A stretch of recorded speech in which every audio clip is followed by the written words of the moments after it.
You're listening to Talk of Champions, an Ole Miss Spirit podcast with Ben Garrett. It's time! It's time! It's time! It's time! It's time!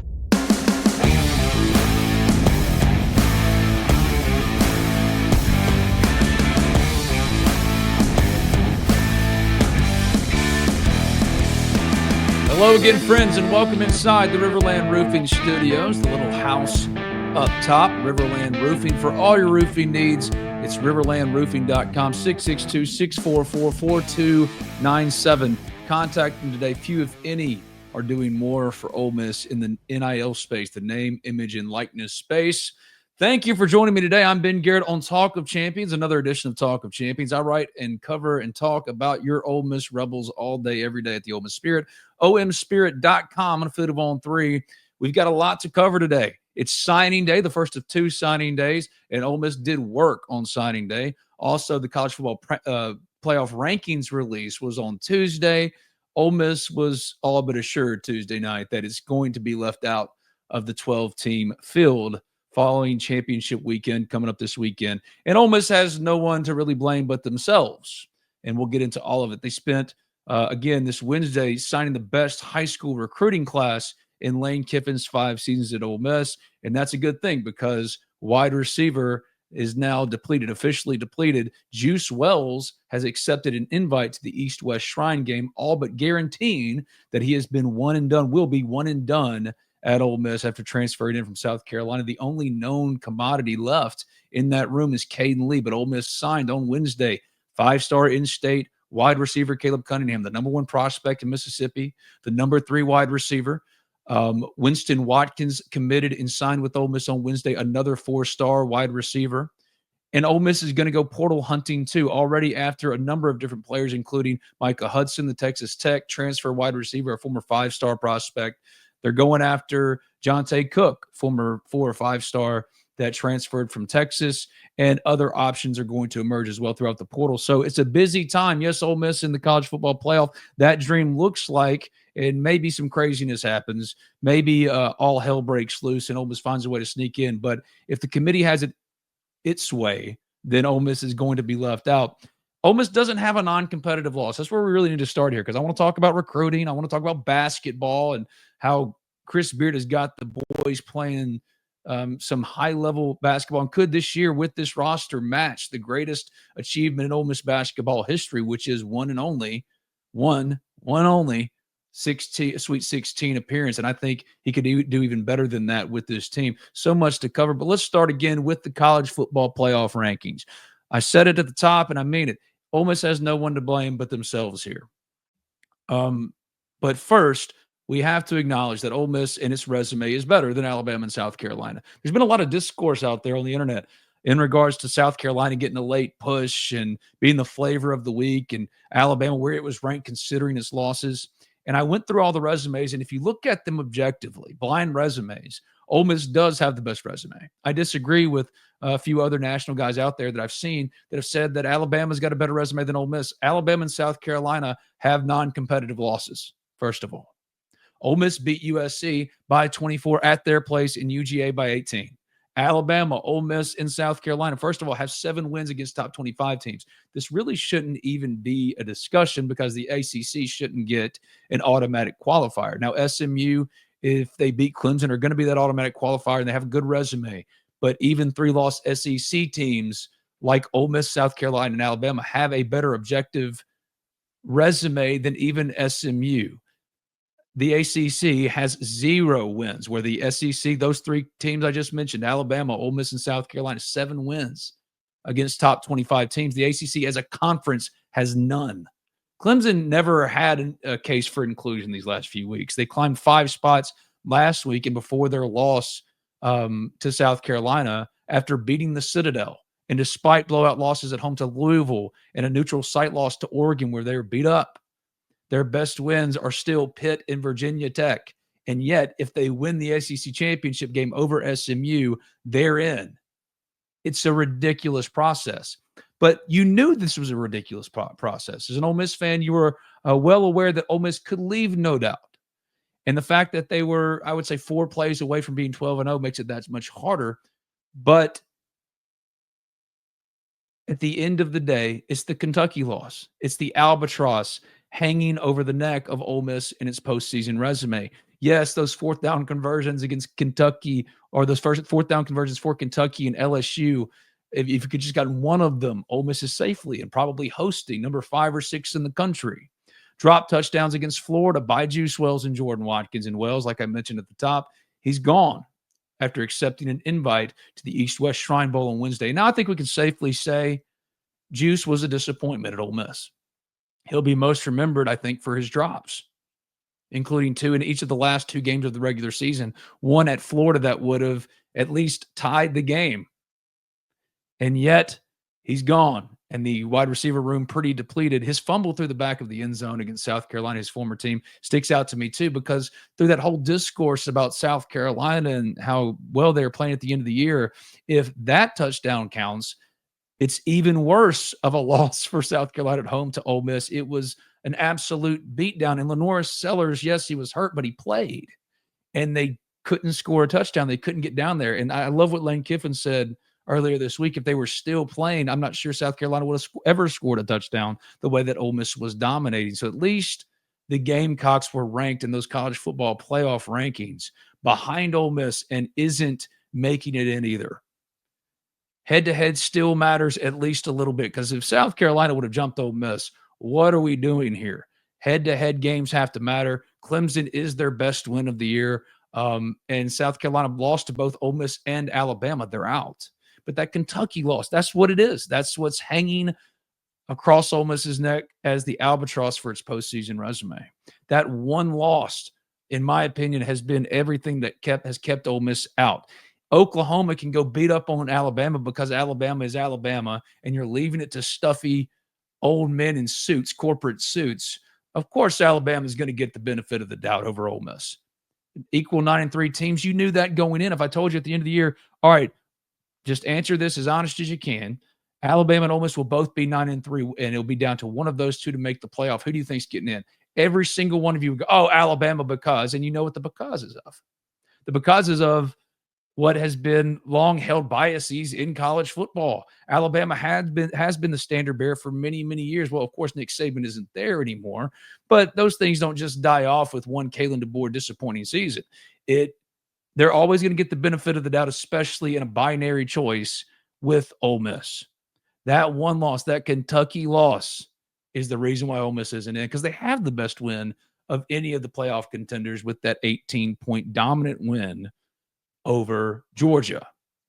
Alabama beat Georgia by 7 at home. Ole Miss again by 18. The Tide squeaked by South Carolina by 2.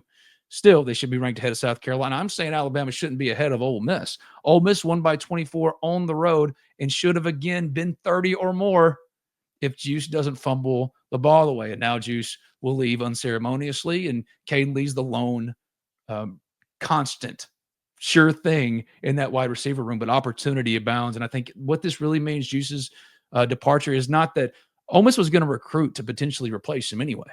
That's just the way it is. I think this was Ole Miss isn't upset that Juice accepted the invitation. They would have loved to have him back and, again, make him more like the 2022 Juice Wells, who was arguably the best wide receiver in the SEC.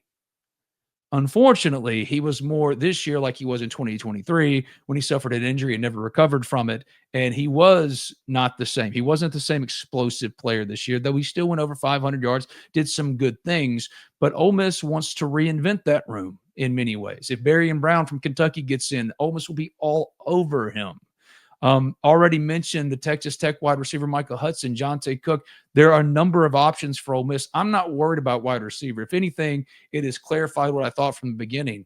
Yeah, Juice Wells would have been a nice crutch if you're getting the Juice Wells that you thought you were getting. This Juice Wells was terribly inconsistent. And the first thing I thought when I saw that he'd accepted the invitation to the East-West Shrine game, locking up his departure, essentially, oh, Aiden Williams, I think, is absolutely going to hang around a little bit longer. Not to say that he was guaranteed to get in the portal anyway, but that has been a long-held rumor that Aiden, because of the lack of playing time, because of the options in front of him, all these things, was going to get into the portal this offseason. Here he is still a part of the program. Now, he could get in, but I think from all I've heard and the people I've talked to that he'll give it a go in the spring, see where he stands and all those, because there's never been a clearer path for him to play at the highest level in the SEC. If he left, he would have to drop down like so many others have done, and then they've disappeared into obscurity.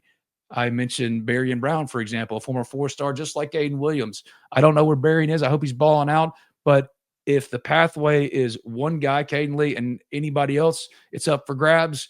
Aiden Williams would do well to hang around for the spring.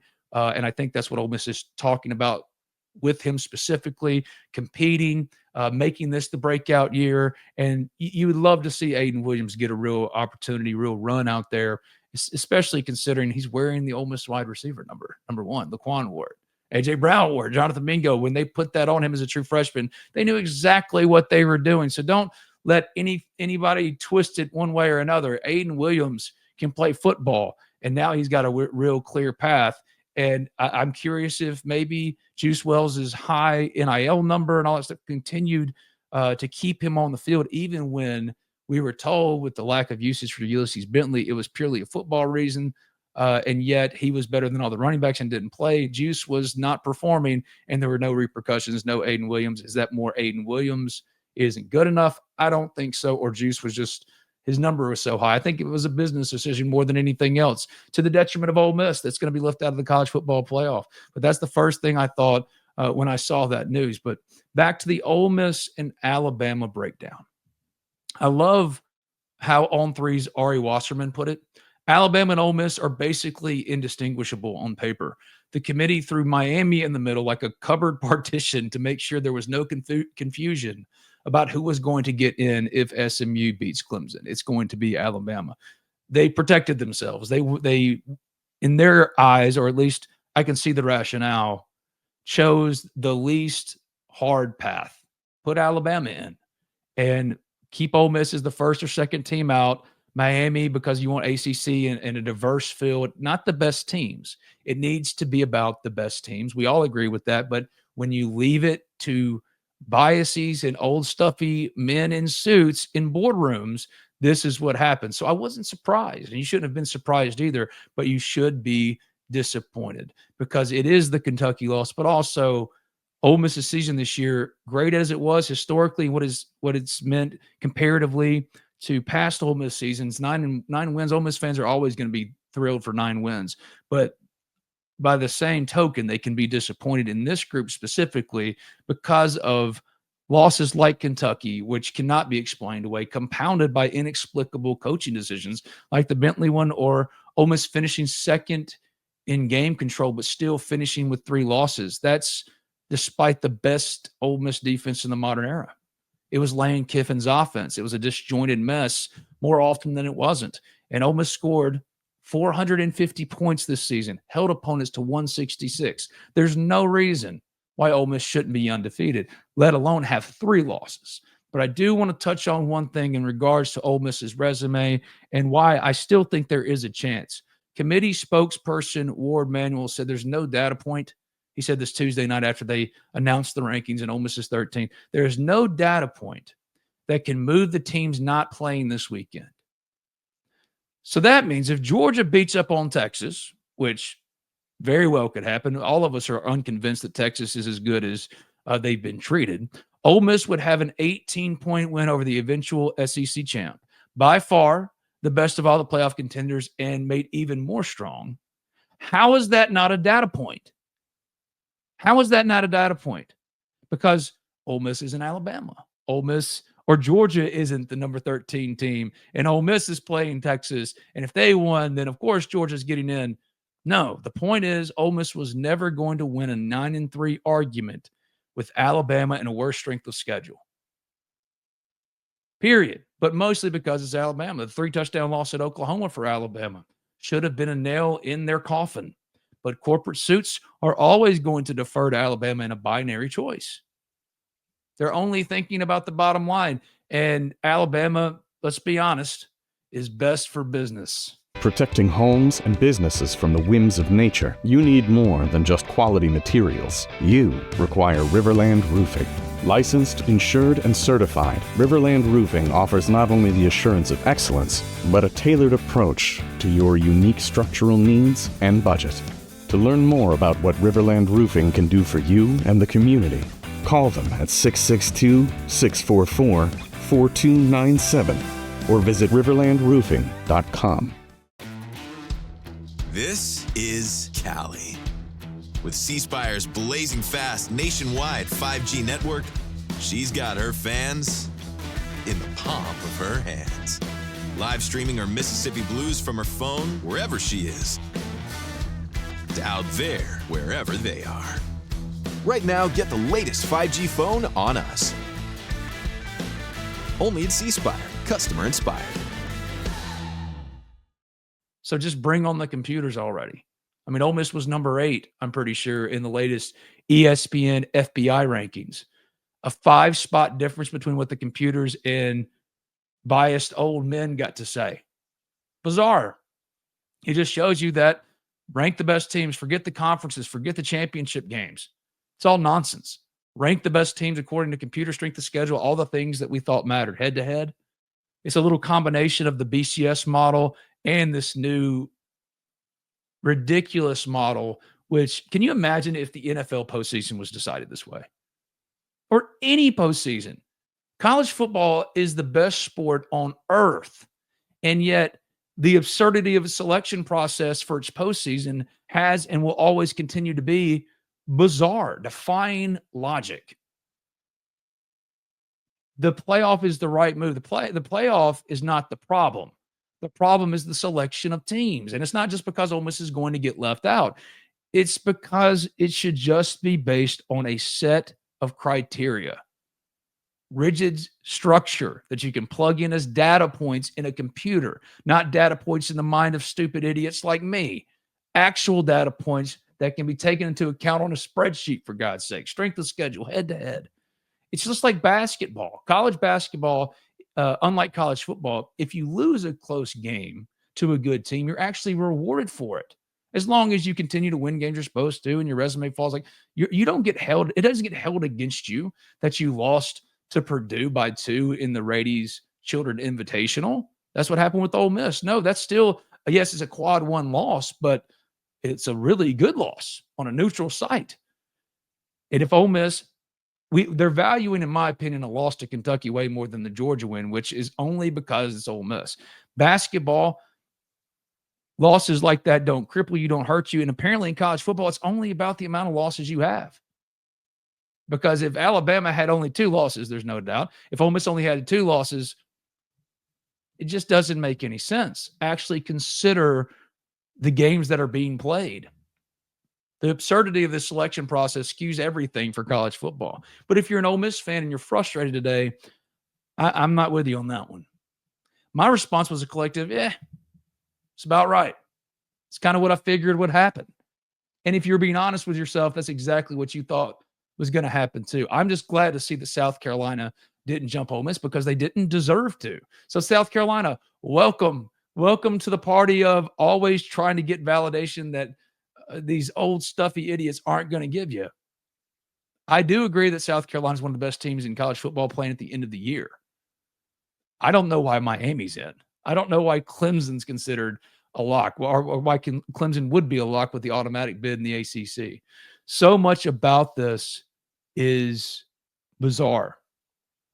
And now we have to first move on to the Citrus Bowl, wherever Ole Miss is going to be, but also recruiting the best high school class signed under Lane Kiffin on Wednesday. And basketball.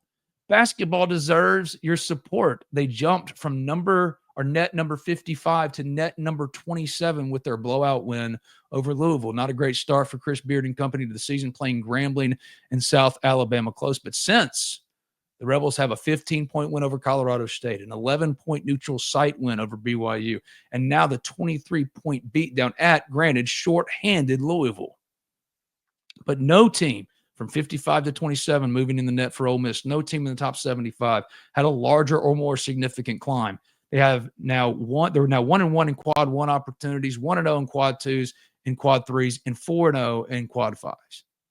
I love the way John Rothstein put it. These Rebels are tracking in a lot of ways to Chris Beard's second season at Texas Tech when the Red Raiders reached the Elite Eight. And that sounds lofty, but did you watch these Rebels play? Probably not, because your Tuesday was consumed with the college football playoff rankings that you knew were coming. You were living on hope. Ole Miss had, I think, going in a 3.3% chance to make it. You're telling me there's a chance, but let's be honest, you weren't surprised. Ole Miss is going to the Citrus Bowl. Enjoy your Christmas at Disney World.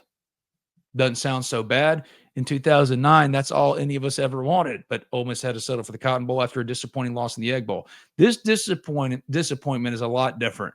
This disappointment was completely self-inflicted. The greatest argument for Ole Miss's inclusion, the non-competitive losses, the 13 combined points and 3 losses, is also what's holding them back. Well, why did you lose to Kentucky? Losing to LSU that finished 8-4.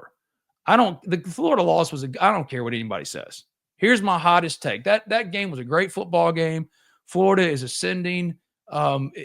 Honestly, it should be treated like a college basketball loss. They shouldn't have been hurt for it, but of course they are, because all this committee cares about is the number of losses you have, not the quality of anything. Fortunately, head-to-head still does matter, because South Carolina didn't jump Ole Miss. But you shouldn't have been surprised. And if you were, God bless you. I wish I was still there with you and the optimism that you had, because it didn't surprise me. It didn't surprise me. Like, it didn't surprise me that Jackson Dart won the Connerly. Of course he did. He's going down as one of the most accomplished and greatest Ole Miss, not just quarterbacks, but players in school history. All of it, however, coming against the backdrop of what this season was supposed to be, a title chase. And they're going to fall short. And I appreciate Lane Kiffin's very public campaigning for inclusion. Doesn't hide over the fact that he needs to make staff changes. Will he do that? I've heard some things, but nothing particularly concrete. And let's be honest. Staff stuff can happen at any point. And they're signing these players today. They got another signing period coming. They're going to make sure they get players in the boat. You can get assistants when you get assistants. So if you're thinking, what the lack of staff movement, or there isn't anything happening, what is he doing? Remember, there are levels to this now. And whoever might be leaving at some point, look, they finally got Shakai Mills-Knight signed. They think he could start next year. Now you can start talking about Kevin Smith. It's shitty, but it's also the game. The game is the game, and this is big business. As Tuesday night proved with a committee that left Ole Miss out, or seemed to. But Ole Miss basketball is doing what everyone asked of it when Andy Kennedy was winning 20 games and falling just short. This team is not only going to win 20 games again, but it could easily match the greatest accomplishment in Ole Miss history, one Sweet 16 appearance. By the way, Jackson Dart winning the Connolly Trophy, which is awarded annually to Mississippi's best football player. That's 4 Rebels in the last 5 years, but the first is Quinshon Judkins in 2022. Man, what a way to wrap up this season talking about Quinshon again. But we have to ask the real question now. Should they have paid him? Yes. Yes, they should have. That one mistake. Because once Lane lost confidence in Ulysses Bentley, decided he wasn't good anymore, 0 carries against Florida. I still can't process it. And he said it was a football reason. He told me that one-on-one in his office is a football reason. But the football reasons don't make sense. But we're past that. That guy is past that here in the Riverland Roofing Studios. Because Ole Miss basketball deserves your attention. We talk always about recruiting and what's coming next. We hit on Juice Wells leaving. But the big winners today, number one, Ole Miss recruiting, because high school class was great. But the second big Ole Miss winner today is Ole Miss basketball. Because maybe now you'll start to notice what Chris Beard is building out. Got 6 to 8 legitimate next-level prospects. Trey Davis, he looks like the lead dude for this team. Led Ole Miss with a career-best 18 points against one of his former teams in Louisville on Tuesday night. And Ole Miss dominated that game from start to finish. Made that huge jump in the net, almost 30 spots with this one win. Trailed by only 18 seconds in the game. Ole Miss basketball deserves your attention, so pay attention to what they're doing. Edward Klofke, a freshman, he's got the potential to be an incredible 3-and-D in the SEC. He's already contributing to winning. 8 points at Louisville, 3 of 3 from the floor, 2 of 2 from 3. John Bull was the 3rd McDonald's All-American ever added by Ole Miss, and he right now can barely see the floor because of what's in front of him. These decorated transfers, including Malik Dia, who almost went to the NBA before ever coming to Ole Miss. And fortunately, he's gotten off to a little bit of a slow scoring start, but That's because Ole Miss could have 5 or 6 dudes in double-digit scoring every single night. Davin Barnes, the Sam Houston transfer, scores 11 points last night, 5 of 8 shooting. It can be anyone, and Malik Dia led them in rebounding. The fact that they have these wealth of options, Sean Padula, another one, 16 points last night. These wealth of options, and we haven't even touched on Matthew Morrell, a fifth-year senior who is a next-level prospect, and Jamin Brakefield. Ole Miss basketball is doing the thing. And now you can actually turn your full focus to it. You want to be a basketball school. You want to be one that makes the NCAA tournament. The demands you made on previous coaches, you're getting that with Chris Beard. So go out there and support. Back them up. Because football let you down. 3 losses this year. I don't care what anybody says. Yes, 9-3 historically. Great season. Ole Miss fans are never going to go, oh, that was some bull. That was terrible. Over 9 wins, like Alabama is disappointing. They still get to go to the playoff. Ole Miss just knows, fans know. You have to leave no doubt with the committee, number one, and 9 wins, never going to take it for granted. But also, we remember what everyone was saying. And look at the Pro Football Focus grading. 6 projected right now with Pro Football Focus. 6 top 2-round selections, all but one of them on defense. That's what it comes down to, the Ole Miss offense. Lane, those decisions, you let them down. And, of course, you got left out. Of course, you're sitting on the outside looking in. If you're surprised, why? There's nothing to be surprised about. But big winners on this Wednesday, for me at least, number one, I got to give it to Ole Miss basketball. They're rolling. They're doing everything in the non-con you could potentially hope for with a legitimate contender. They're flexing those contender muscles. Second, Ole Miss's high school recruiting class. Yes, Caleb Cunningham. But I love Winston Watkins into a room that is now depleted with Juice Wells gone. Now, freshman wide receivers have a hit or miss track record under Lane Kiffin of making an impact. But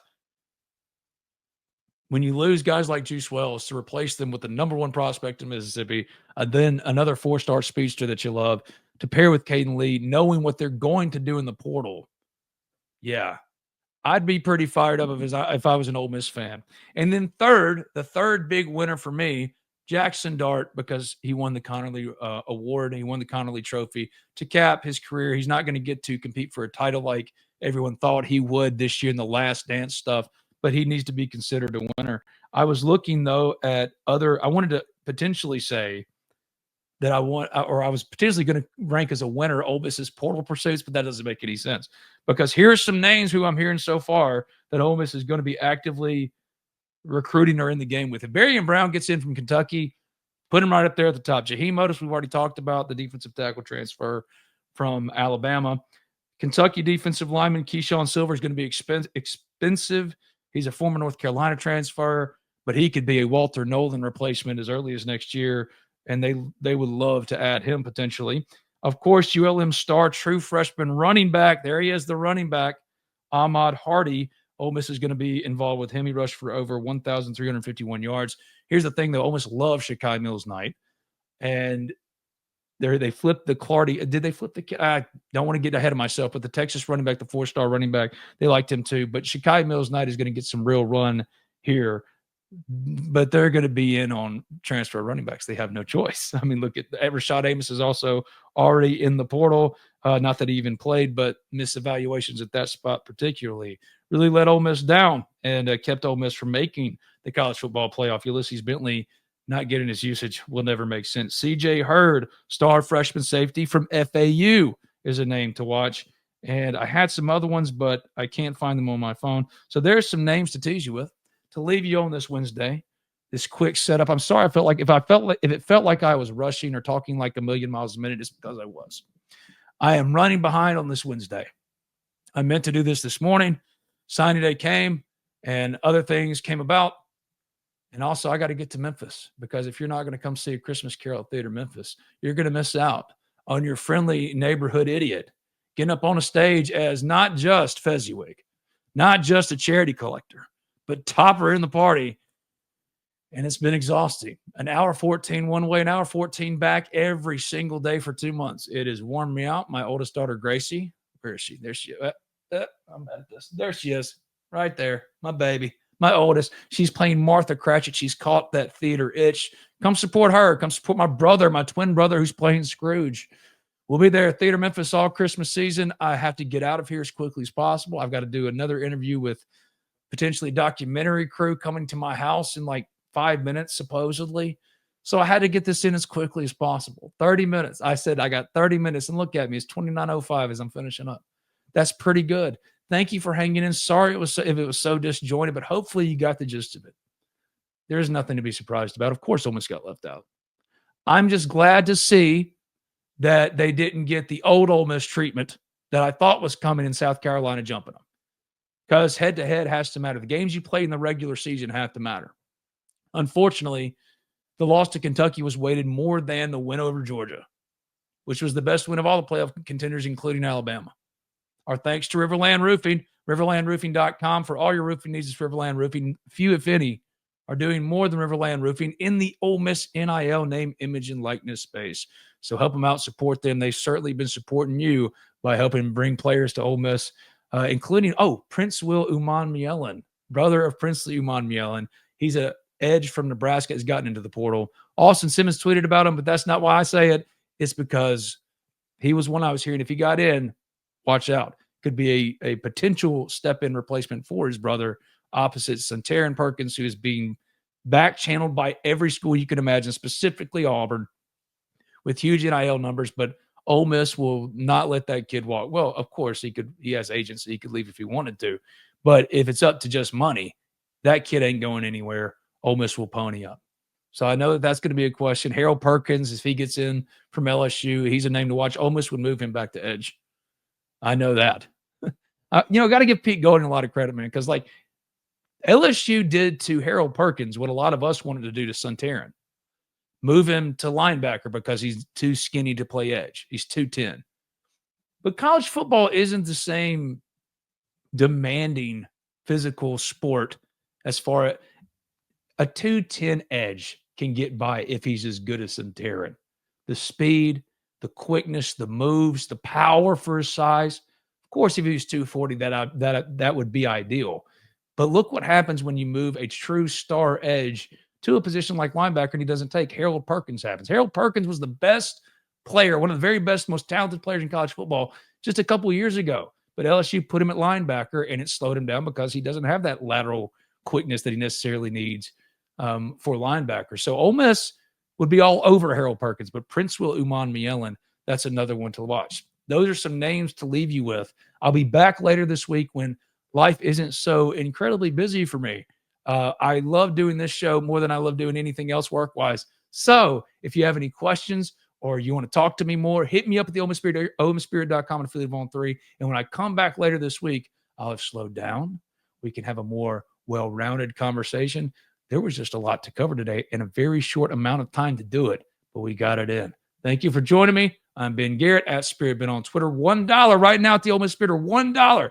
OMSpirit.com. $1. You can sign up and get all of our stuff, including our comprehensive signing day coverage. It's crazy today. Head on over to the Ole Miss Spirit, OMSpirit.com. I'll see you later this week. Be good to each other.